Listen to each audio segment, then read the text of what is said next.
할렐루야. 여러분 한번 따라하시죠. 결코 포기하지 마라. 예배와 영혼 구원을. 예배와 영혼 구원, 이 두 가지 사명을 우리 아름다운 천호 헤딩교회와 우리 모든 성도들에게 주신 줄 믿습니다. 아멘. 끝까지 포기하지 말고 완주하시는 저와 여러분이 되시기를 주의 이름으로 축복합니다. 아멘. 옆에 분 한번 인사하시죠. 만나서 반갑습니다. 네, 건강하고 행복하라고 건행 한번 하겠습니다. 시작. 건행. 네, 건행. 네. 여름 날씨라 여러분들 건강 유의하시고요. 건강하고 주 안에서 행복하게 살아가시는 저와 여러분이 되시길 다시 한번 주의 이름으로 축복합니다. 아멘. 기독교 방송 간증 프로를 제가 봤는데요. 엄정화라는 배우 겸 또 가수 아시잖아요. 엄정화, 그죠? 유명하잖아요. 나와서 이제 화제가 되어가지고요. 간증 프로, 기독교 방송 프로그램인데도 200만이 넘었더라고요. 유튜브. 조회수가 200만이 넘었는데요. 그녀의 고백 중에 이런 고백이 있었습니다. 예수를 믿고 난 후 교회를 나갔는데 예배를 드리는 1년 내내 하염없이 눈물을 흘렸대요. 한 주도 빠짐없이 1년 내내. 이렇게 성령이 역사하면요. 회개의 영을 부어주셔가지고요. 눈물이 끊임없이 나오게 돼 있어요. 그 1년 동안 눈물을 흘리는 성도를 보고 설교한 목사님은요. 얼마나 또 자신이 감동 있게 설교했다고 기분이 좋았을까요? 어쨌든 그 목사님은요. 우리나라에서도 가장 유명하신 목사님 중에 한 분입니다. 저는 그냥 우는 척이라도 해주셨으면 좋겠어요. 네. 그렇게라도 좀 반응 좀 해주시면 제가 감지덕지겠습니다. 저는 유명한 목사님도 아니고 그냥 작은 교회 목사인데 그냥 우는 척이라도 그렇게 해주시면 얼마나 감사할까요? 신앙은 뭐라고요? 반응입니다. 오늘도 말씀에 반응하시는 저와 여러분이 되시기를 주의 이름으로 축복합니다. 아멘. 자, 지난주는요, 사도행전 14장의 나머지 말씀을 나누었는데요. 자, 바울과 바나바가 죽음까지 무릅쓰면서 이 하나님의 말씀을 전했는데, 과연 그들의 그 복음의 열정은 어디서 나온 것일까요, 여러분? 그것은요, 하나님께로부터 받은 은혜, 거기서부터 나오게 되는 거죠. 복음을 전하지 않고서는요, 견딜 수가 없는 거예요. 받은 은혜가 너무 크기 때문에. 결국 은혜를 많이 받았다고 생각하는 사람은요, 많이 헌신하는 것이고요. 은혜를 적게 받았다고 생각하는 사람은 적게 헌신할 수밖에 없는 것입니다. 이것이 빚진 자의 삶의 태도입니다. 여러분, 왜 빚진 자의 삶이 중요할까요? 빚진 자의 마음을 갖고 살아갈 때 비로소 복음의 열정이 식지 않을 것이고 헌신의 열정이 멈추지 않을 것이기 때문입니다. 그런데 빚진 자의 마음이 식어진다면 결국 복음의 열정도, 헌신의 열정도 식어지고 말 것입니다. 사랑하는 여러분, 비록 우리의 사역이 눈에 보이지 않고 때로는 힘들고 어려울지라도 그 크신 하나님의 은혜에 작은아마 빛을 갚는 심정으로 그렇게 살아갔으면 좋겠습니다. 남은 인생 빚진 자로서 하나님의 영광을 드러내고 복음의 열정을 가지고 주어진 사명을 향해 담대히 묵묵하게 나아가시는 저와 여러분이 되시기를 다시 한번 주의 이름으로 축복합니다. 아멘.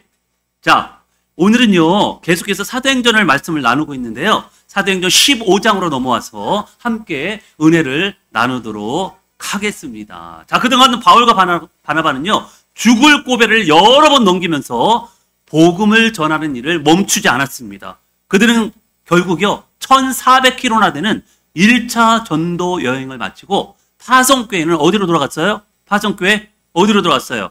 수리아 안디옥 교회로 다시 돌아갔습니다.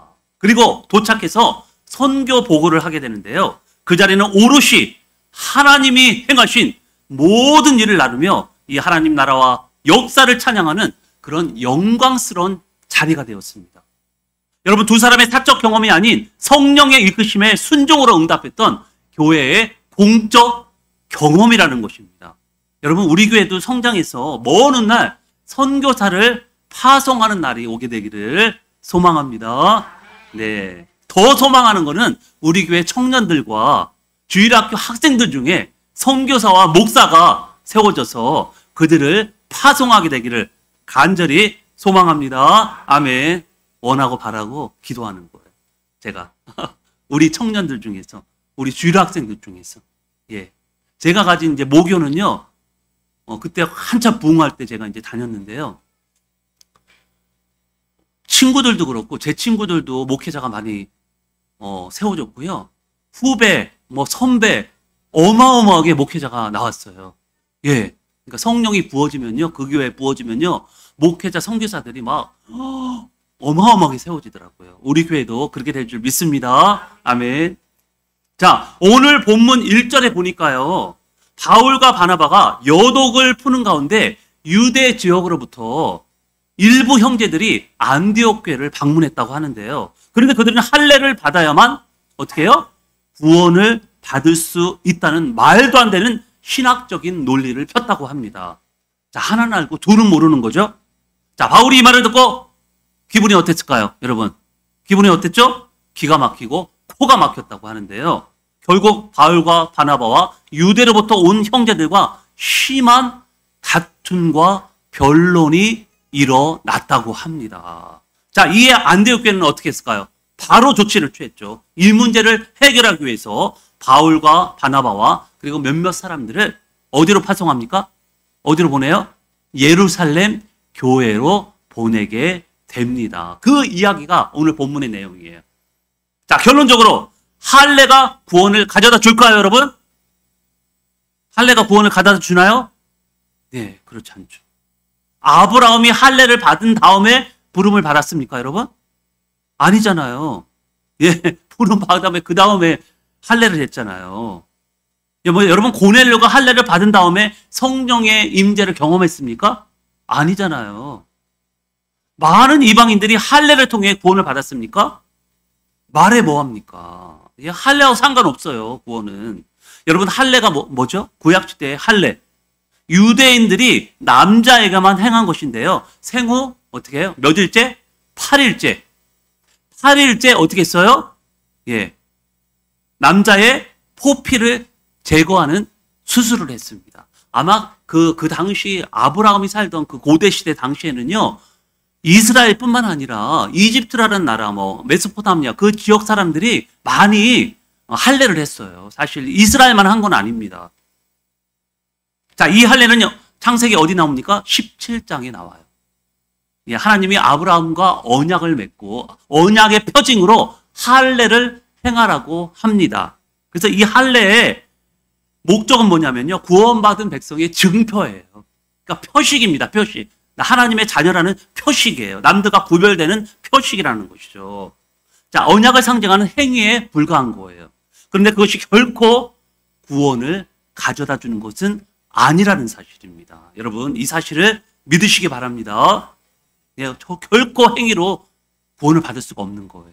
자, 그런데 지금 이러한 할례 같은 것들이요, 구원의 도구가 될 수 있다고 주장하는 이단들이 얼마나 많은지 몰라요. 여러분, 14만 4천도 14만 4천만이 구원을 받을 수 있다고 그렇게 규정을 하고 있잖아요.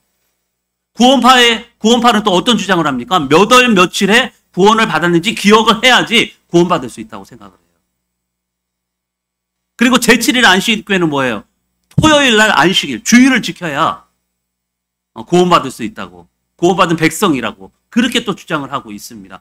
터무니없는 신학적 논리를 가지고요, 많은 사람들이 이렇게 사람들을 유혹하고 있어요. 그러나 성경은 믿음으로 의인이 된다고 분명하게 말씀하고 있습니다. 할렐루야. 이 믿음은요, 성령의 역사로서 자신의 죄를 회개하고 예수를 나의 구주로 영접하고 그분만을 섬길 때 구원이 임한다는 그런 말씀입니다. 여러분, 예수님을 통하지 않고는요, 결코 아버지께로 올 자가 없다고 예수님이 분명하게 말씀하셨습니다. 자, 여러분, 예루살렘의 교회의 담임 목사가 누구죠? 예루살렘 교회의 담임 목사. 예루살렘의 담임 목사.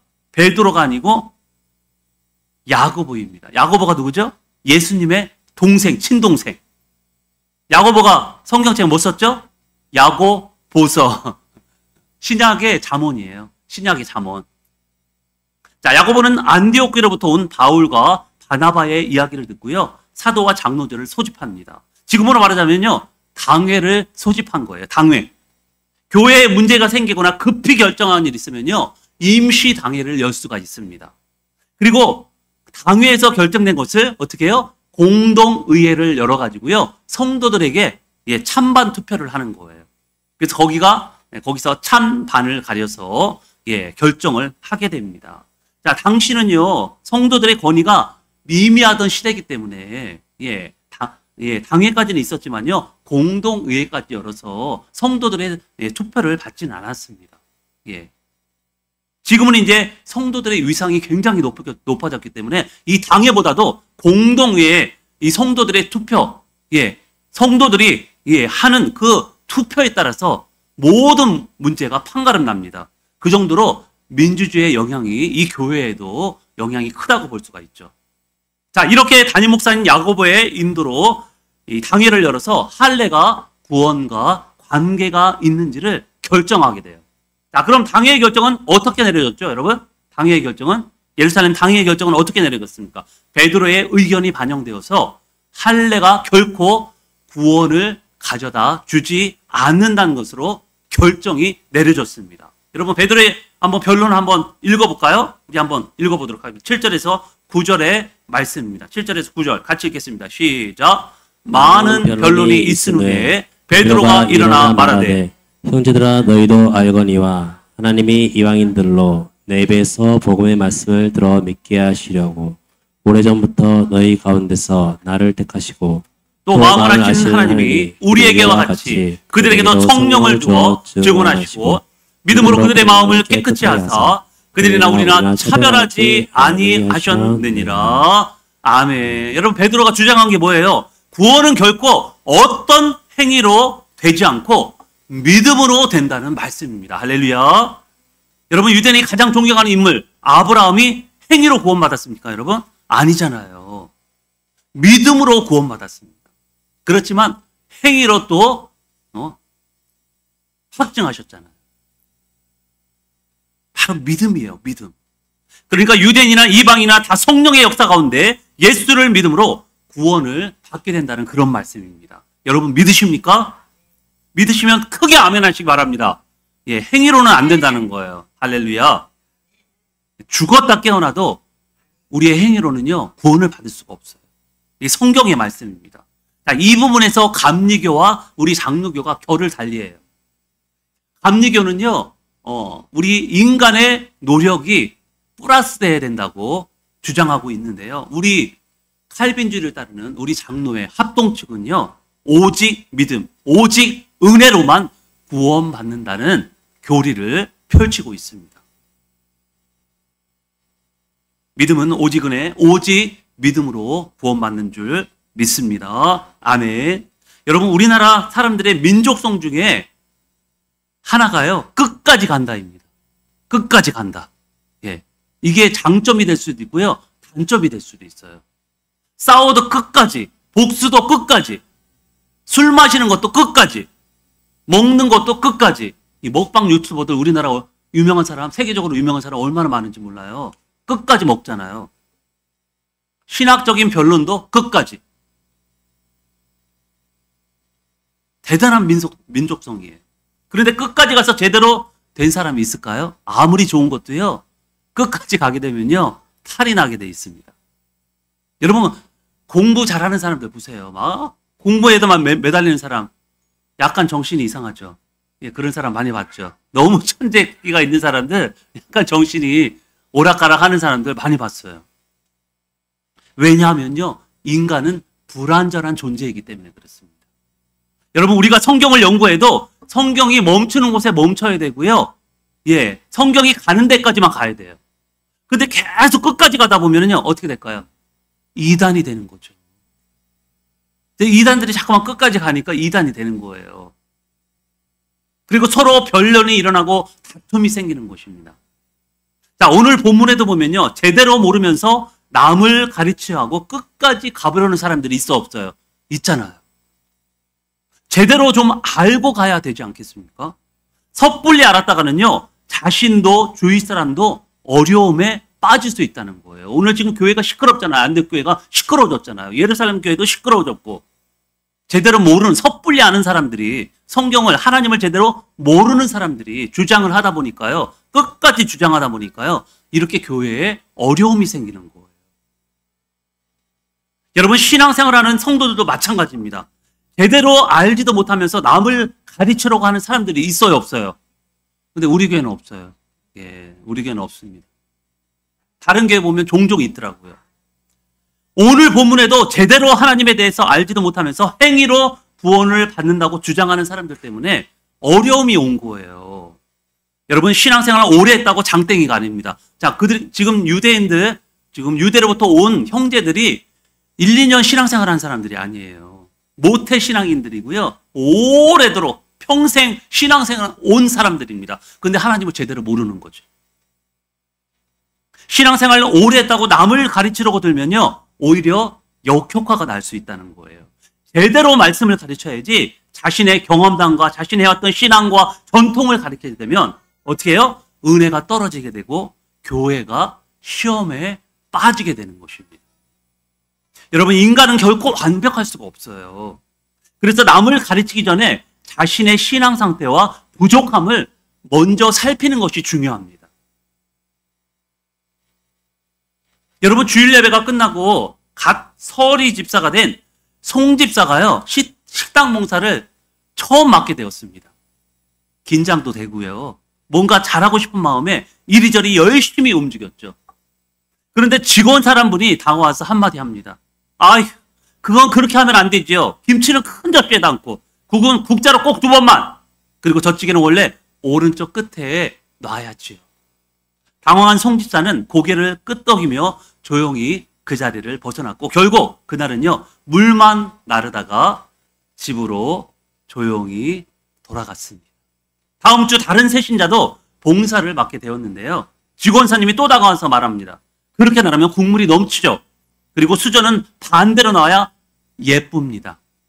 그 모습을 지켜보던 교육부 김 권사님이 웃으면서 상냥한 말투로 이렇게 이야기를 합니다. 직원사님, 혹시 천국에 들어갈 때도 문은 오른말부터, 천사는 2번만 인사, 이런 매뉴얼이 있을까요?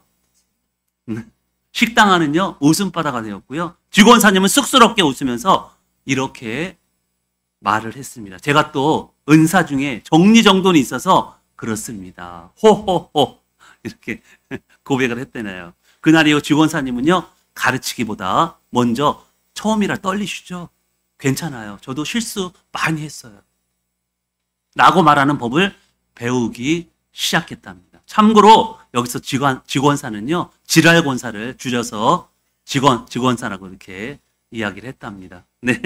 여러분, 이 이야기가 지어낸 예화일까요? 지어낸 예화예요? 실제로 교회 주방 흔하게 일어나는 일이에요. 저도 사역할 때 지랄 같은 권사님을 만났거든요. 실제 성도 지씨였습니다. 예, 실제 성도 지씨였어, 지씨. 그래도 지랄 권사는 다행이잖아요. 매일같이 성도들과 싸우는 쌈딱 권사도 있거든요. 무슨 이야기입니까? 여러분, 신앙생활도 잘 배워야 돼요. 예, 자기 고집대로 했다가는, 자기가 경험한 것처럼만 했다가는요, 여러분, 교회가 어려워지고요, 성도들이 시험에 드는 거예요. 특히 새신자들. 믿음이 없는 사람들은 시험에 들거든요, 금방. 그래서 우리의 시각으로만 바라봐서는 안 돼요. 우리의 시간은 한계가 있습니다. 우리의 세간관, 우리의 가치관은요, 한계가 있어요. 근데 눈에 보이지 않는 것들이 훨씬 더 많거든요. 여러분, 우리 성경 공부했잖아요. 본질이 중요합니까? 비본질이 중요합니까? 본질이 중요하잖아요. 근데 본질이 아니라면 굳이 서로 얼굴을 붉히면서 변론하고 내가 옳다, 네가 옳다 해서는 안 된다는 것이죠. 주방도 청소도 다른 어떤 봉사도 자기 방법만이 옳다고 주장해서는 불편해지는 거죠. 서로 불편해지는 거예요. 그런데 오늘 본문의 논쟁은요, 본질에 해당하는 거잖아요. 그러니까 사도 바울이 어떻게 써요? 바나바가 화를 낼 수밖에 없는 거예요. 이거 본질적인 문제거든요.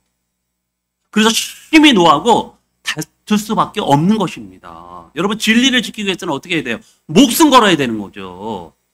그런데 진리가 아니라면, 본질이 아니라면 거기에 목숨 걸 필요가 없는 거예요. 목숨은 얼마나 귀한 것입니까, 여러분. 꼭 필요할 때만 거시고 제발 별거 아는 일에 여러분 목숨 걸고 그러지 마세요.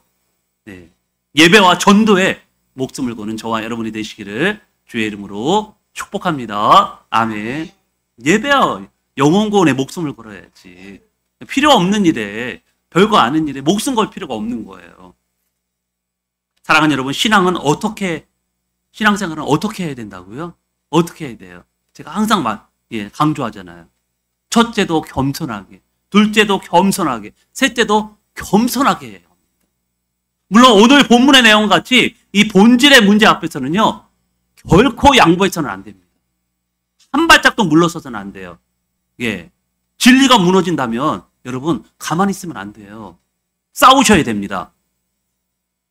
여러분 우리 신앙의 선배들이요, 그 진리를 놓고 목숨 걸고 싸웠잖아요. 그 진리를 지켜낸 거 아닙니까? 그러니까 저와 여러분이 지금 이 자리에 앉아 있는 거예요. 그들이 목숨 걸지 않고 지켜내지 않았다면 우리는요, 이 진리 가운데 자유를 누리지 못했을 것입니다. 그러나 다른 비본질적인 문제들은요, 겸손한 마음과 은혜를 가지고 서로 행할 때 문제가 일어나지 않고 은혜로운 교회 생활, 슬기로운 교회 생활을 할 수 있는 것입니다. 슬기로운 신앙생활을 해야 돼요. 이왕이면 다홍채 말하고 신앙생활도 우리 즐겁게 해야 되잖아요. 기쁘게 해야 되잖아요. 감사함으로 해야 되잖아요. 우리 인상 쓰면서 교회생활 할 필요가 뭐가 있겠어요? 신앙생활. 그죠? 왜 인상 쓰면서 서로 싸우고 다툼이 일어납니까? 쓸데없는 것에 목숨을 거니까 그래요. 여러분 진리에만 목숨을 거시기를 축복합니다. 앞으로 우리가 하루 이틀 신앙생활 할 것이 아니잖아요. 주님 오시는 그날까지, 주님 앞에 서는 그날까지 우리 주구장창 오래오래 신앙생활 할 거잖아요. 그래서 서로 양보하면서 지혜롭고 슬기롭게 신앙생활 해서 하나님을 기쁘게, 사람을 기쁘게 하시는 그런 믿음의 사람들이 다 되시기를 주의 이름으로 축복합니다. 아멘. 옆에 분하고 한번 인사하시죠. 슬기로운 신앙생활 합시다. 뭐든 주님께 하듯이 합시다. 예, 사람한테 하지 말고요. 주님께 하듯이 하면 여러분 문제될 게 하나도 없어요, 교회. 예, 서로 웃으면서 기쁘면서 주일날 오면 기쁘고, 예, 서로 마주보면서 감사하고, 예, 얼마나 좋아요. 예, 그래서 진리에는 목숨을 걸되 비본질, 예, 그런 것들에는요 목숨 걸지 말고 우리 슬기롭게 지혜롭게 그렇게 신앙생활 하셔서 정말 하나님의 놀라운 은혜 가운데 하나님의 영광을 드러내는 그런 믿음의 사람들이 되시기를 주의 이름으로 다시 한번 축복합니다. 아멘. 자, 우리 한번 뜨겁게 한번 찬양하고요. 우리 한번 말씀을 묵상하면서 결단의 기도 주님 앞에 드리도록 하겠습니다. 신앙생활 하면서 때로는 지치고 시험에 들 때가 있습니다. 그것은 우리가 겸손하지 않고 믿음이 연약하기 때문일 것입니다. 앞으로 남은 인생 겸손과 믿음을 가지고 하나님 사역에 임할 것을 결단하며 우리 함께 찬양하도록 하겠습니다. 은혜 아니면 우리는요 신앙생활도 잘할 수 없어요. 은혜 아니면 삶을 할 시간도 단 1분도 살아갈 수가 없습니다. 은혜 가운데 살아갈 때, 하나님의 놀라운 그 은혜 가운데 살아갈 때요 우리는요 즐겁고 행복하게 신앙생활을 할 수 있는 거예요.